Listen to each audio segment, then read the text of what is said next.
नमस्कार दोस्तों, TNC bullet series में आपका हार्दिक स्वागत और अभिनंदन है।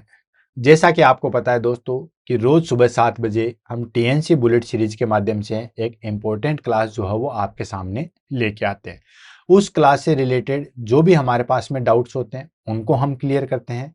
साथ के साथ जो है वो इन फ्यूचर में किस तरीके से उस टॉपिक से जो है वो क्वेश्चन पूछे जा सकते हैं उन सब के बारे में जो है वो हम चर्चा करते हैं। तो आज के हमारे पास में क्लास रहेगी दैट इज कॉल्ड 273 नंबर की क्लास और वो रहेगी स्टीम इनहेलेशन। स्टीम इनहेलेशन जो है वो हमारे पास में न सिर्फ एग्जाम की दृष्टि से इंपॉर्टेंट है बल्कि डे टू डे एक्टिविटी में भी हमारे पास में जरूरी है। मौसम भी इसी तरीके से है और कहीं ना कहीं कभी ना कभी जो है वो आपने स्टीम इनहेलेशन जो है वो जरूर लिया होगा। अगर नहीं लिया है तो जो हमारे पास में नॉर्मली जो अभी मौसम चेंजेज हो रहा है उसमें हमारे पास में जो कफिंग आती है, स्नीजिंग आती है, हल्का फुल्का जो है वो जुकाम वगैरह लग जाता है, तो किस तरीके से हम स्टीम इनहेलेशन ले सकते हैं उसके बारे में जो है वो हम चर्चा करते हैं। तो ये हमारे पास में जो है वो एक फंडामेंटल के जो है वो प्रोसीजर के रूप में जो है वो क्लास आएगी। तो जिस तरीके से अभी प्रेजेंट टाइम पे आप जो है वो नवरात्रि सेलिब्रेशन कर रहे हो, बहुत जोश सोच के साथ में जो है वो आप लगे हुए हो, इसी तरीके से आपको कंटिन्यूस जो है वो दोस्तों लगना है। और मैं चाहता हूं कि जितना जल्दी हो सके आपको जो है वो गवर्नमेंट एग्जाम में जो है वो सेलेक्ट होना है।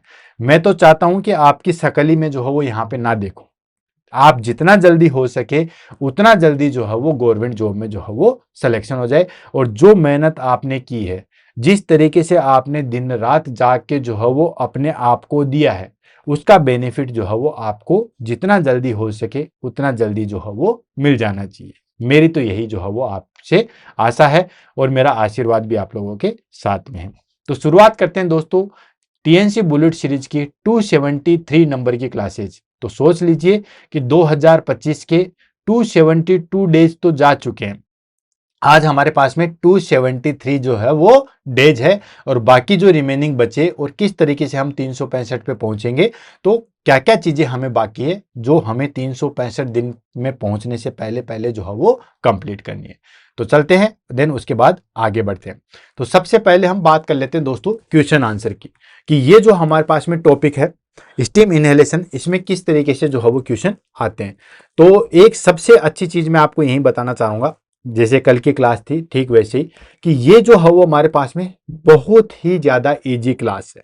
बहुत बहुत बहुत ज्यादा इजी क्लास है। मैं कहूंगा कि अगर देखा जाए तो पिछले 15-20 दिनों में इससे इजी क्लास कोई भी नहीं आई है। तो बहुत इजी क्लास है, पहली चीज।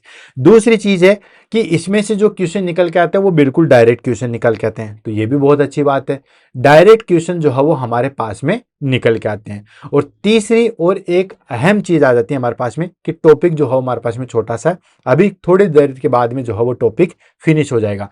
एक बार सिंपल एक बार जो है वो आप रीडिंग करोगे तो आपको ये टॉपिक जो है वो फिनिश हो जाएगा। क्वेश्चन आंसर की बात करें तो एग्जाम में इसमें से जो हो बिल्कुल सिंपल और सीधे क्वेश्चन जो हो वो निकल के आते हैं।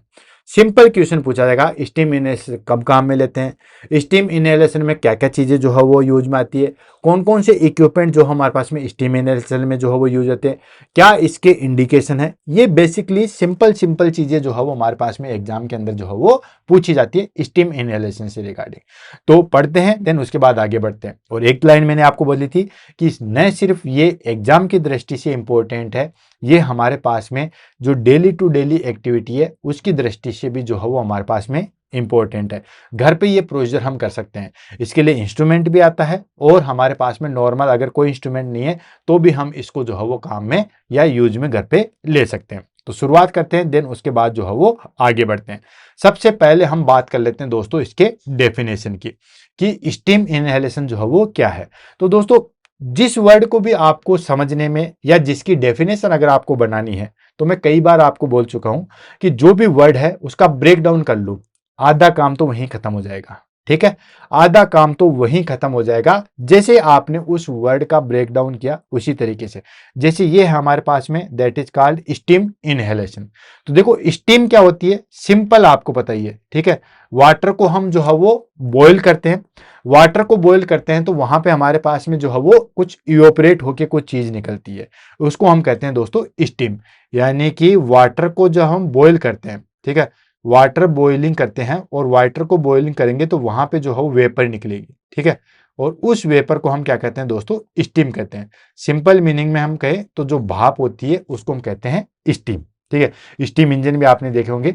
तो जो पानी को हम गर्म करते हैं, पानी को गर्म करने के बाद जो इवेपोरेशन के रूप में जो हल्का पानी निकला उसको हम कहते हैं स्टीम। देन सेकंड आया था हमारे पास में इनहेलेशन। इनहेलेशन क्या हो गया दोस्तों, अंदर लेना, किसी भी चीज को जो है वो अंदर की तरफ लेना। इस तरीके से मैंने किया या इस तरीके से मैंने श्वास को अंदर लिया, दैट इज कॉल्ड इनहेलेशन।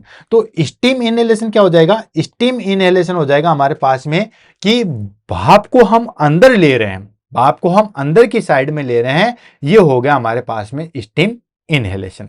अब ये भाप को अंदर हम क्यों ले रहे हैं, किस तरीके से हम लेंगे, क्यों इसका यूजेज है, क्या ये अंदर जाके करती है, वन बाय वन करके जो है वो इसको पढ़ेंगे। देन उसके बाद जो है वो आगे बढ़ेंगे। तो स्टीम इनहेलेशन डेफिनेशन हम ले लेते हैं, सारी चीज इसी में क्लियर हो जाएगी।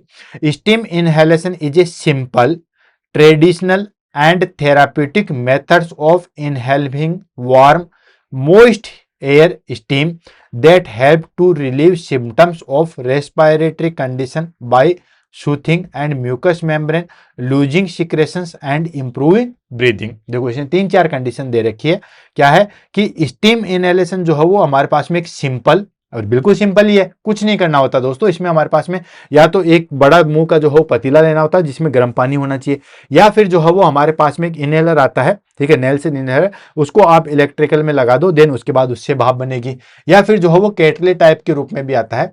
तो ये स्टीम इनहेलेशन जो है हमारे पास में एकदम सिंपल, ट्रेडिशनल और थेराप्यूटिक मेथड्स है, ठीक है।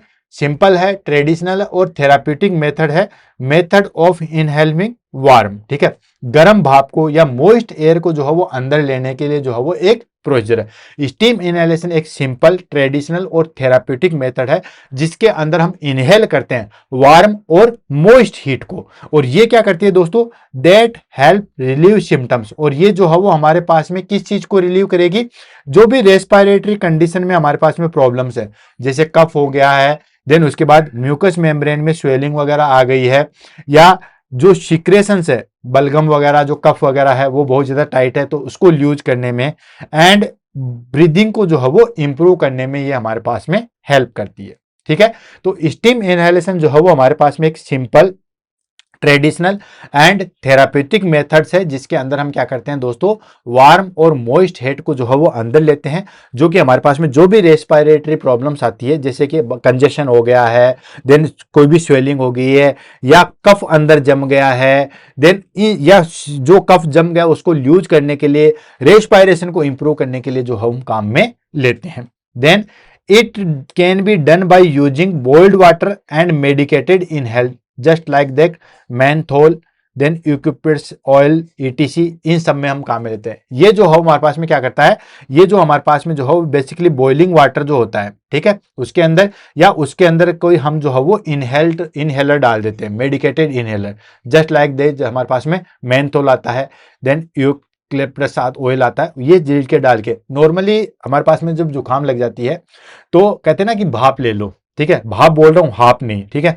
तो भाप ले लो, इसमें क्या करते हैं, जैसे गर्म पानी है, गर्म पानी का पतीला है, उसमें विक्स वगैरह जो है वो डाल के फिर हम भाप लेते हैं दोस्तों, बड़ा मजा आता है, बहुत रिलीफ करता है। तो नेक्स्ट टाइम पे आपको जब भी जो है वो रेस्पिरेशन में प्रॉब्लम आती है, या मान के चलिए आपका कफ जो है वो जम गया है, या जो है वो अंदर स्वेलिंग आ गई, बहुत तगड़ी वाली जुकाम लग गई है, तो उस कंडीशन में आप जो है वो स्टीम इनहेलेशन लेके जो है वो देख सकते हो, काफी ज्यादा इफेक्टिव है और बहुत ही जो है वो हेल्पफुल है। इसके अंदर हम बॉइल वाटर भी लेते हैं या मेडिकेटेड इनहेलर के द्वारा भी हम जो है वो ले सकते हैं।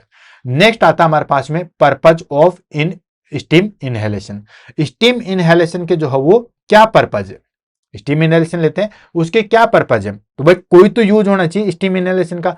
तो बेसिकली मोटा मोटी कुछ पर्पज तो मैंने आपको बता ही दे दिए, क्या क्या बता दिए, ये रेस्पिरेशन को इंप्रूव करता है, देन जो नेजल कंजेशन है उसको इंप्रूव करता है, देन उसके बाद improve in the sense nasal congestion को हटाता है, नेक्स्ट जो हमारे पास में जो भी स्वेलिंग वगैरह है उसको मेंटेन करता है, जो कफ अंदर जमा हुआ है उसको जो है वो ठीक करता है, अगर हमारे पास में एयर हो गया जिससे हमें इरिटेशन है उसको ठीक करता है।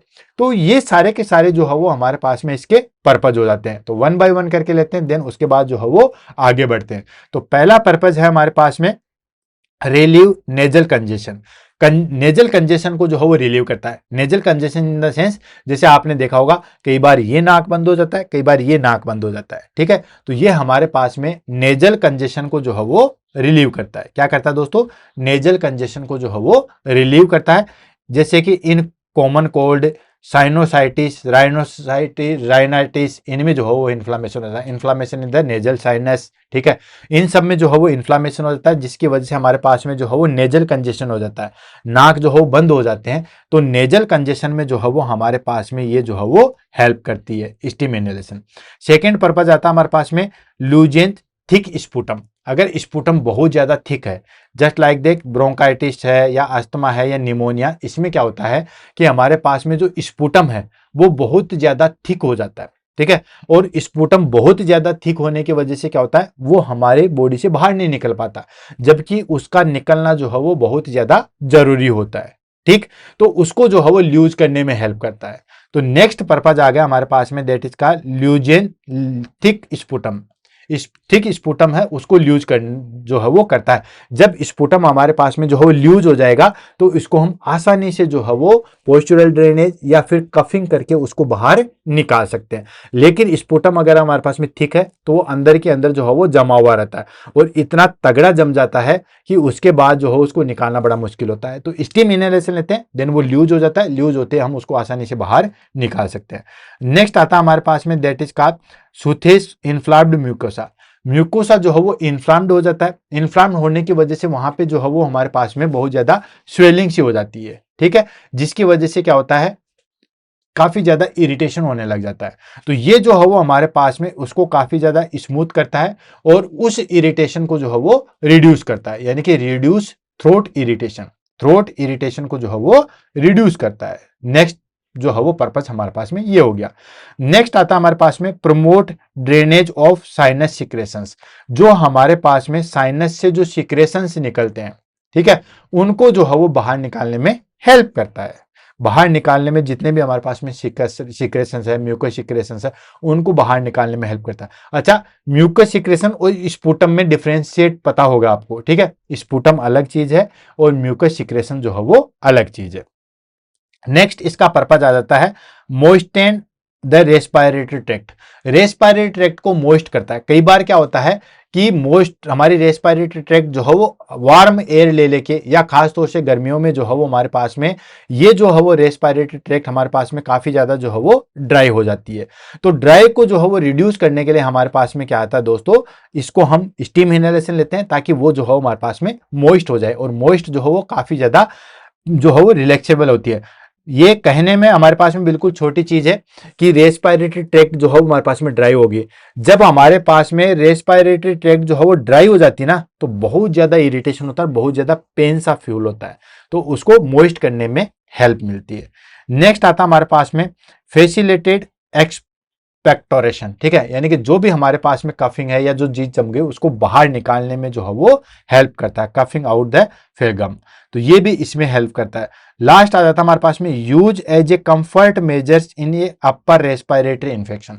अपर रेस्पिरेटरी इन्फेक्शन होता है तो जब हम स्टीम इनहेलेशन लेते हैं तो बहुत ही ज्यादा जो है वो हमें कंफर्ट फील होता है, ठीक है, यानी कंफर्ट यूज के लिए जो है वो हम रेस्पिरेटरी या हम कहें अपर रेस्पिरेटरी में जो है हमारे पास में काफी ज्यादा बेनिफिशियल होता है। तो ये हमारे पास में कुछ पर्पज थे स्टीम इनहेलेशन के, कि स्टीम इनहेलेशन जो है वो हम क्यों कर रहे हैं। बेसिकली तो जो है वो हमने जब डेफिनेशन थी उसी टाइम पे जो है वो हमने सारी चीज बता दी है, लेकिन ये पर्पज है जिसके अंदर हम स्टीम इनहेलेशन जो है वो काम में लेते हैं। पहला, नेजल कंजेशन को रिमूव करने के लिए, जो स्पुटम थिक है उसको हमें जो है वो ल्यूज करने के लिए, जो हमारे पास में म्यूकोसा इन्फ्लाम्ड हो गया उसको जो है वो स्मूथ करने के लिए, देन जो भी हमारे पास में साइनस सिक्रेशन है उसको ड्रेनेज करने के लिए, देन जो हमारे पास में रेस्पिरेटरी ट्रैक्ट है, ठीक है, अगर वो ड्राई हो जाती है तो उसको मोइस्ट करने के लिए, जो भी हमारे पास में एक्सपेक्टोरेशन है उसको बाहर निकालने के लिए, और जो हमारे पास में अपर रेस्पिरेटरी इन्फेक्शन होता है जिसमें बहुत ज्यादा इरिटेशन होता है उसमें कंफर्ट जो है वो प्रोवाइड करवाता है। ये इसके पर्पज है। अब बात आती है हमारे पास में आर्टिकल्स रिक्वायर्ड। कौन कौन से आर्टिकल्स जो है वो हमारे पास में रिक्वायर्ड होते हैं। तो मोटा मोटी आपको बताइए, जो इमेज मैंने आपको शुरू में बताई थी, ठीक है, वही उसी तरीके से आप देख सकते हो कि हमारे पास में क्या क्या आर्टिकल्स जो है वो रिक्वायर्ड है। तो ये ले लो, मैं यहाँ पे इमेज फिर से ले लेता हूँ, ये लो, ठीक है। अब क्या क्या आर्टिकल्स है, सिंपली आपको एक जो है हमारे पास में बड़ी बाउल होनी चाहिए या केटली होनी चाहिए जिसमें गर्म पानी होना चाहिए। देन एक टॉवल होना चाहिए ताकि भाप इधर उधर जो है वो ना निकले। और अगर हमें उसमें जो है वो कोई भी, ठीक है, कोई भी चीज ऐड करनी है, कोई भी मेडिकेशन ऐड करनी है, वो होना चाहिए। देन उसके बाद जैसे हमारे पास में बीच बीच में, अब जैसे हम स्टीम इनहेलेशन ले रहे हैं, ठीक है, तो इनहेलर डाला हुआ है, देन नाक खुलेंगे, नाक खुलेंगे तो हमारे पास में नाक से जो है वो बहुत अमृत चीजें बाहर निकलेगी, तो उसको पूछने के लिए हमारे पास में टिश्यू या नैपकिन होनी चाहिए, ठीक है। देन उसके बाद अगर हमें जो है वो बीच में ड्राइनेस होता है पानी पीने के लिए, वो सारी चीजें चाहिए। तो ये आर्टिकल्स बेसिकली जो है वो रिक्वायर्ड होते हैं। कोई बहुत बड़ी चीज जो है वो हमें जो है वो रिक्वायर्ड नहीं होती है। तो क्या क्या चीजें, कैटली, क्या क्या चीज रिक्वायर्ड होती है, कैटली और bowl with hot boiled water, ठीक है, कैटली या बाउल होनी चाहिए जिसके अंदर गर्म पानी होना चाहिए, ठीक है, तभी तो हमारे पास में स्टीम बनेगी। सेकेंड, टॉवल और blanket to cover head and trap steam, ठीक है, ब्लैंकेट या जो है वो टॉवल हमारे पास में होना चाहिए ताकि हेड को कवर कर सके और जो स्टीम है उसको ट्रैप कर सके, यानी कि स्टीम जो है वो इधर उधर ना चली जाए। इसके लिए जो है वो हम ब्लैंकेट काम में लेते हैं या टॉवल यूज में लेते हैं, और बाद में हमें पूछने के लिए भी हमें चाहिए होगा। नेक्स्ट आता है हमारे पास में additive, additive in the sense जैसे कोई भी इनहेलर टाइप से जो है वो एडवाइस किया है, जैसे मेंथोल है या फिर यूकेलिप्टस ऑयल है या विक्स है, अजवाइन है, ये सभी चीजें जो है वो हमारे पास में जो फिजिशियन या जिसकी स्टीम हम लेना चाहते हैं वो होनी चाहिए। नेक्स्ट, टिश्यू और नैपकिन फॉर स्पुटम, स्पुटम के लिए या जो सीक्रेशंस निकलता है उसके लिए हमारे पास में नैपकिन या टिश्यू जो है वो होने चाहिए। नेक्स्ट आता है हमारे पास में ड्रिंकिंग वाटर, ड्राइनेस हो जाती है तो उसको रोकने के लिए हमारे पास में जो है वो ड्रिंकिंग वाटर होना चाहिए।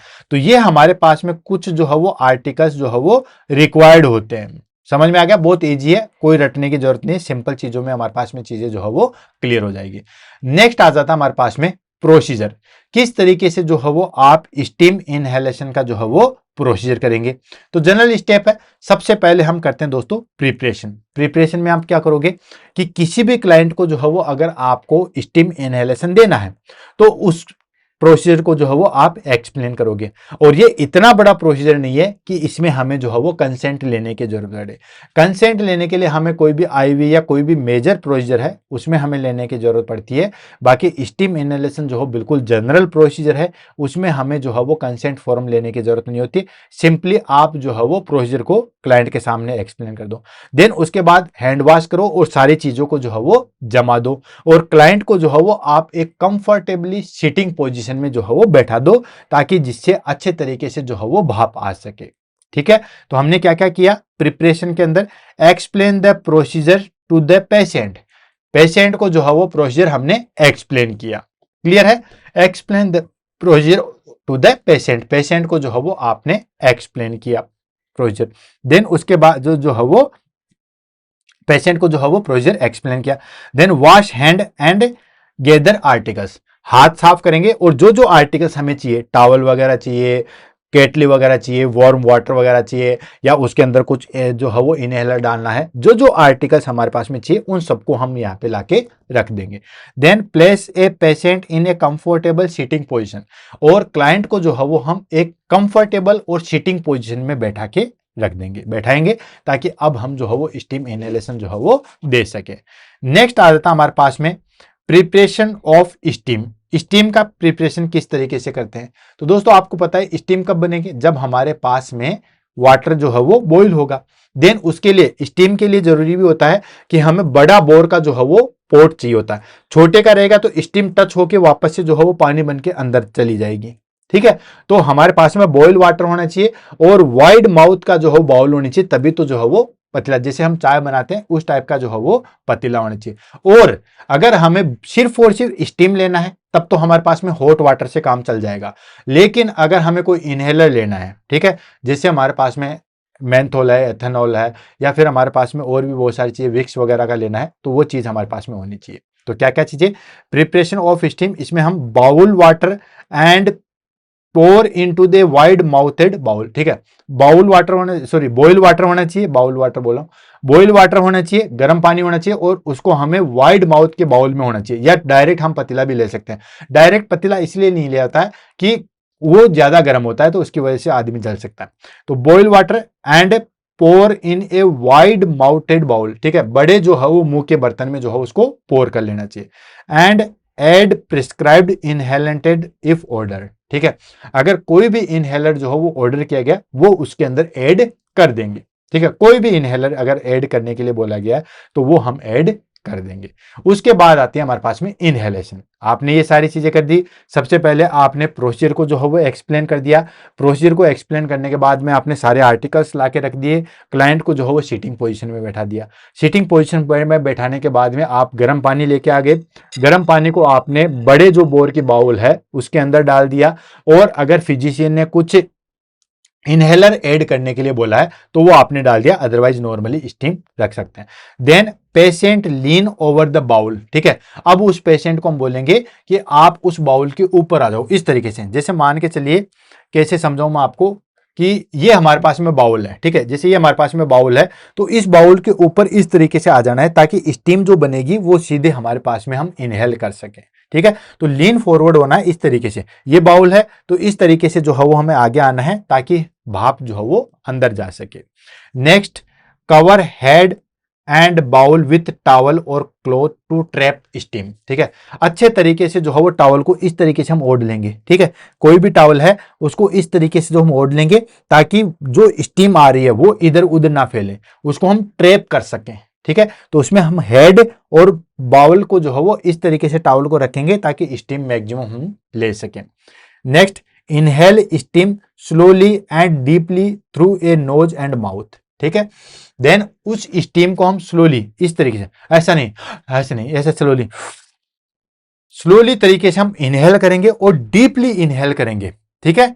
स्लोली तरीके से वो हम नोज से भी कर सकते हैं, माउथ से भी कर सकते हैं। कई बार अगर मान के चलिए कि नोज पूरे अच्छे तरीके से बंद है तो नोज से नहीं जाएगा, लेकिन आप स्टीम लोगे तो वो खुल जाएगा। तो नोज से और माउथ से जितना हम स्टीम ले सकते हैं उतना हम स्टीम जो है वो स्लोली और डीपली तरीके से लेंगे, ठीक है। Inhale steam slowly and deeply through nose and mouth, mouth and nose के थ्रू स्लोली और डीपली तरीके से स्टीम जो है वो हम लेंगे।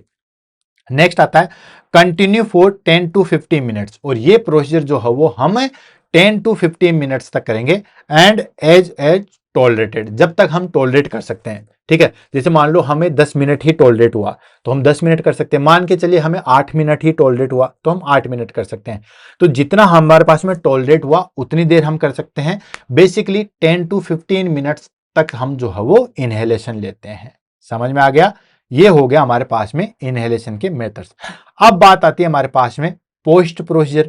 प्रोसीजर के बाद जो है वो आप क्या करोगे, तो प्रोसीजर के बाद आप क्या करोगे, remove covering and wipe face. जो भी कवरिंग थी, जो हमने टॉवल वगैरह लगा रखा था, इसको हम हटा देते हैं और फेस को अच्छे तरीके से जो है वो हम साफ करेंगे, क्लीन करेंगे। Then encourage coughing out of sputum in tissue and sputums, ठीक है। यानी कि अब हम क्या करेंगे, कफिंग एक्सरसाइज करेंगे। उससे क्या होगा कि जो भी हमारे पास में स्पुटम था वो बाहर निकल जाएगा, जो टिश्यू के अंदर स्पुटम था वो बाहर निकल जाएगा, और जो म्यूकस सिक्रेशन है, मान लो स्पुटम नहीं है सिर्फ म्यूकस सिक्रेशन है, वो भी हमारे पास में जो है वो बाहर निकलेगा। तो हम कोशिश करेंगे, सबसे पहले हमने जो है वो टॉवल वगैरह हटा लिया, मुंह को अच्छे तरीके से साफ कर लिया। देन उसके बाद हमारे पास में आ जाता है कि हम जो है वो कफिंग एक्सरसाइज करेंगे। कफिंग एक्सरसाइज करेंगे तो उससे क्या होगा कि जो भी हमारे पास में स्पुटम है, ठीक है, वो बाहर निकालने की कोशिश करेंगे, और साथ के साथ जो हमारे पास में म्यूकस सिक्रेशंस है उसको हम बाहर निकालने की कोशिश करेंगे। Next, give drinking water. फिर जो है वो हम नॉर्मल पानी देंगे, क्योंकि हमारे पास में जो है वो स्किन सारी चीज जो है वो ड्राई हो जाती है, तो उसमें हमारे पास में जो है वो हम पानी देंगे। Then clean and replace equipment. सारे इक्विपमेंट को हम क्लीन करेंगे, देन रिप्लेस कर देंगे, ठीक है। सारे इक्विपमेंट्स को क्लीन करके हम जो है रिप्लेस कर देंगे। आगे भी तो जो है वो हमें प्रोसीजर को काम में लेना है। मान लो किसी दूसरे पेशेंट को, या मान लो उन्हीं को जो है वो शाम को या दूसरे दिन हमें काम में लेना है, तो ये हम जो है वो पोस्ट प्रोसीजर करते हैं।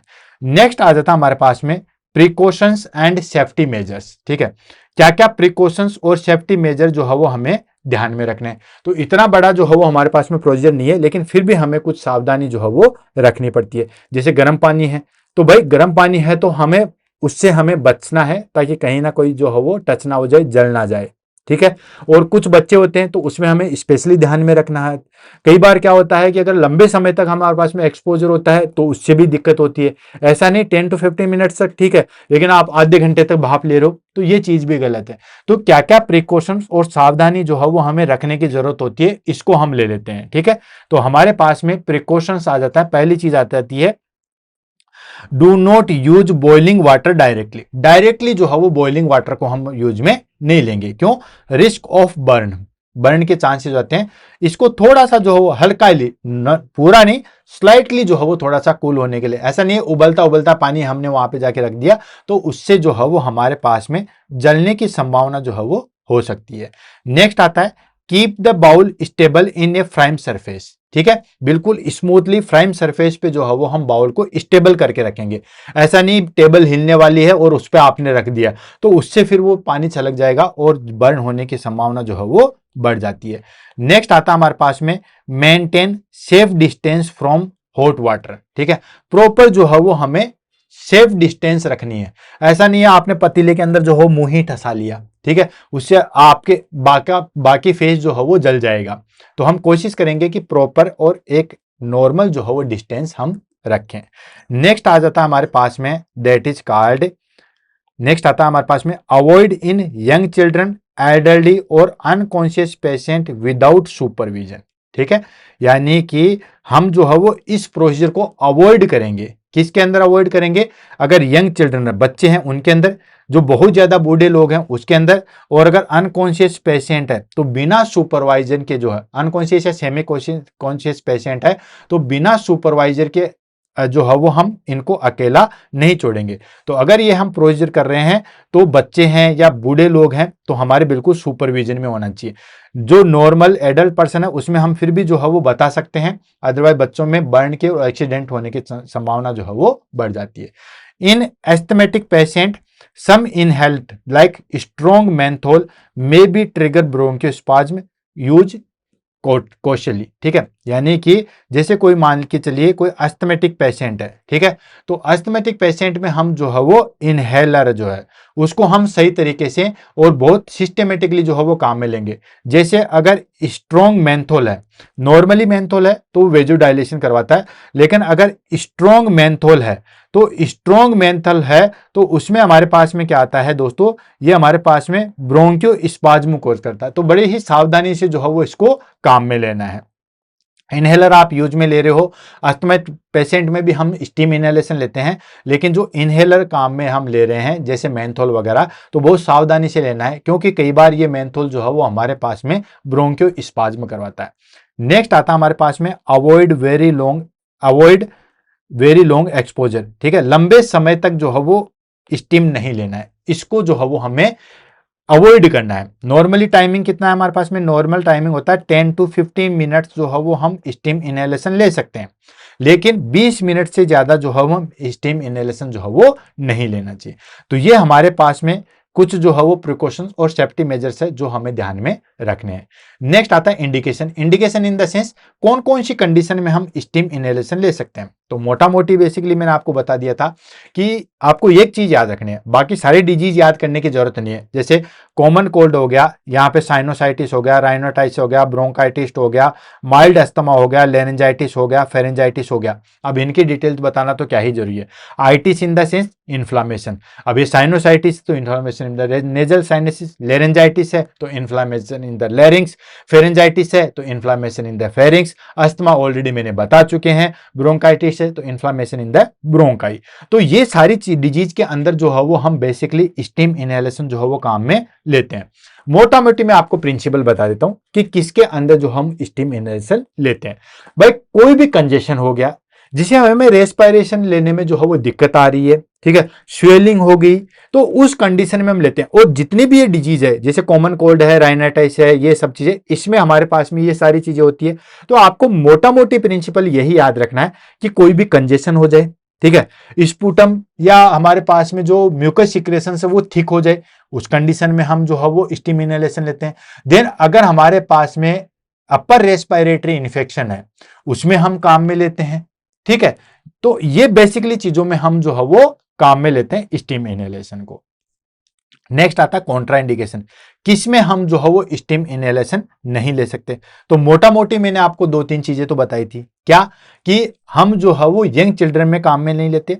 यंग चिल्ड्रन में, बच्चों में अगर हम काम में लेंगे तो हमें सुपरवाइजर करना पड़ेगा, सुपरवाइज करेंगे फिर ही हम काम में ले सकते हैं। अगर कोई क्लाइंट बहुत ज्यादा फीवर से है या बहुत ज्यादा सीवियर रेस्पिरेटरी डिस्ट्रेस में, उसमें हम काम में नहीं लेते हैं स्टीम इनहेलेशन को। अगर मान के चलिए किसी क्लाइंट को जो है वो कोई हिस्ट्री है किसी पर्टिकुलर इनहेलेशन से, ठीक है, तो उसमें हम काम में नहीं लेते हैं। और अगर किसी को सीवियर अस्थमा या सीओपीडी है तो उसमें कई बार जो है वो हमारे पास में ब्रोंकियोस्पाज्म बन जाते हैं। ठीक है, और पेशेंट बर्न होने की संभावना है। तो ये स्टेजों में हम जो है वो स्टीम इनहेलेशन काम में नहीं लेते हैं। तो 1 बाय 1 करके चलते हैं, देन उसके बाद आगे बढ़ते हैं। तो पहला आ जाता है हमारे पास में, that is called very young children. ठीक है, जो हमारे पास में यंग चिल्ड्रन है उनमें हम काम में नहीं लेते। अगर उनमें काम में लेते हैं तो हम जो है वो उनके ऊपर सुपरवाइजर में रखेंगे, बिल्कुल आंखें गड़ा के रखेंगे। अनसुपरवाइजर कंडीशन में हम कभी भी स्टीम इनहेलेशन यंग चिल्ड्रन में, देन सेमी कॉन्शियस पेशेंट में या एल्डरली पेशेंट में हम जो है वो नहीं करते हैं। बिल्कुल प्रॉपर सुपरवाइजर में करना है। हाँ, कोई नॉर्मल पर्सन है या नॉर्मल समझदार पर्सन है, उसमें हम बता के चले जाते हैं, वो आराम से कर लेता है। लेकिन इन कंडीशन में हम जो है वो सुपरवाइजर में करते हैं। Next, patient with high fever और सीवियर रेस्पिरेटरी डिस्ट्रेस। कोई भी पर्सन जो है वो सीवियर रेस्पिरेटरी डिस्ट्रेस में है या फिर हाई फीवर की कंडीशन में है, तो उसमें भी हम स्टीम इनहेलेशन जो है वो नहीं करते हैं।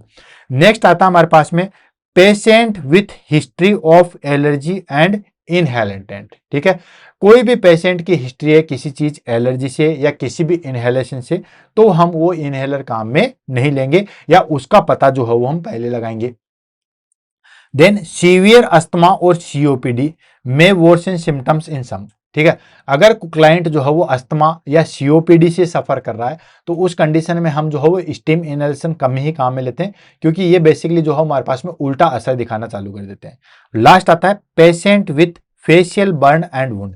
पेशेंट के ऊपर जो है वो कोई फेशियल बर्न है या कोई वुंड है तो हम उसमें स्टीम इनहेलेशन नहीं करते, क्योंकि वहां पे हमारे पास में स्टीम सीधा फेस पे जा रही है तो फिर वो और ज्यादा इरिटेशन करेगा।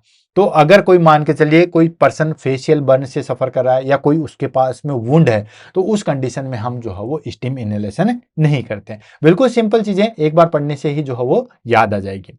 नेक्स्ट आता है हमारे पास में एडवांटेज। अब एडवांटेज तो आपको पता ही है, क्या एडवांटेज है स्टीम इनहेलेशन के? बहुत सारे एडवांटेज है। ये बहुत सिंपल है, बिल्कुल इतना सिंपल है, आराम से हम इसको कर सकते हैं। वो कहते हैं कि हींग लगी ना फिटकरी रंग चोखा है, मतलब कुछ भी जो है वो ज्यादा इन्वेस्टमेंट नहीं है और सारी चीजें जो है वो हमारे पास में अच्छे से निकल के आ रही है। तो ये बिल्कुल सिंपल है, चीप है, कोई ज्यादा खर्चा नहीं है। ठीक है, कोई इसमें पैसे खर्च करने की जरूरत नहीं है। गर्म पानी लिया, देन उसके बाद क्या, एंड इफेक्टिव होम रेमेडी ली। ठीक है, घर पे अच्छे तरीके से हम यूज में ले सकते हैं, कोई हॉस्पिटलाइजेशन की जरूरत नहीं है कि हमें हॉस्पिटल जाना ही पड़ेगा।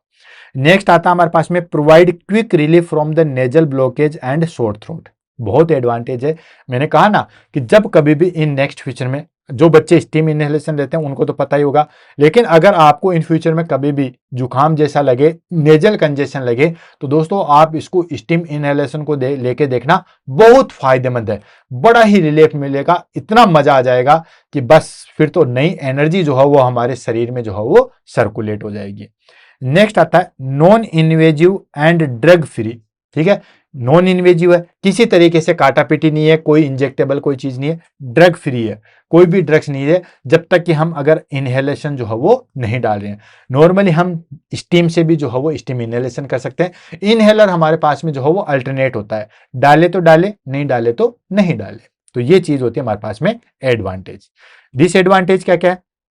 डिसएडवांटेज ऑलरेडी जो हमने करके रख दिया कि बेसिकली हमारे पास में ये टेम्परेरी रिलीफ करवाता है, परमानेंट सॉल्यूशन नहीं देता है। ठीक है, थोड़े समय के लिए करता है। Then risk of burn and scalding. ठीक है, कई बार अगर गलती होगी, पानी के टच हो गया या उस पोर्ट के टच हो गया तो बर्न होने की संभावना है।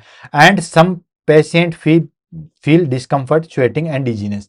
कुछ पर्सन जो है वो जब स्टीम लेते हैं तो उनको लगता है बिल्कुल सफोकेशन टाइप से हो जाता है, ठीक है, तो वो बड़ा डिफिकल्टी जो है वो डिस्कम्फर्ट फील करते हैं। वो कुछ पेशेंटों में होता है, इतना ज्यादा जो है वो हमारे पास में नहीं है। अब फटाफट इस टॉपिक की जो है वो हम समरी देख लेते हैं, देन उसके बाद टॉपिक को फिनिश करते हैं। तो समरी क्या कहती है, ऑलरेडी जो है बहुत इजी टॉपिक है। Steam inhalation is a safe and effective supportive therapy for respiratory congestion and irritation when performed property and precautions. ठीक है, स्टीम इनहेलेशन क्या है, स्टीम इनहेलेशन जो है वो हमारे पास में एक सेफ और इफेक्टिव सपोर्टिव थेरेपी है। क्या है, स्टीम इनहेलेशन जो है वो हमारे पास में एक safe and effective supportive therapy है। किसकी, रेस्पायरेशन कंजेशन, ठीक है, नाक बंद हो जाते हैं उस कंडीशन में, या इरिटेशन हो जाता है उस कंडीशन में, अगर हम इसको प्रॉपरली जो है वो परफॉर्म करें और सावधानी के साथ में जो है वो परफॉर्म करें, तो स्टीम इनहेलेशन जो है हमारे पास में एक सेफ और इफेक्टिव थेरेपी होती है। Respiratory congestion, irritation, inflammation, then infection, इन सब कंडीशन में अगर हम इसको सही तरीके से और सावधानी पूर्वक जो है वो यूज में ले तो। क्लियर है। तो दोस्तों इसी के साथ आज की हमारे पास में क्लास जो है वो फिनिश होती है, that is called steam inhalation. और भी कोई टॉपिक आपको समझना है तो उसको आप कमेंट बॉक्स करके बताइएगा दोस्तों। बहुत सारे बच्चों ने जैसे अभी बोला है कि सर रेस्पिरेटरी रिसक्सिटेशन या नियोनेटल रिफ्लेक्सेस करवा दीजिए, या नियोनेटल जो है वो रिसक्सिटेशन करवा दीजिए, तो बहुत जल्दी जो है वो हम उसको लेके आएंगे और इस टॉपिक को जो है वो हम फिनिश करेंगे। तो दोस्तों इसी के साथ आज की क्लास को हम यहीं पे जो है वो समाप्त करते हैं। मिलते हैं कल सुबह 7 बजे नई वीडियो के साथ। तब तक के लिए दोस्तों all the best, have a nice day, thank you so much.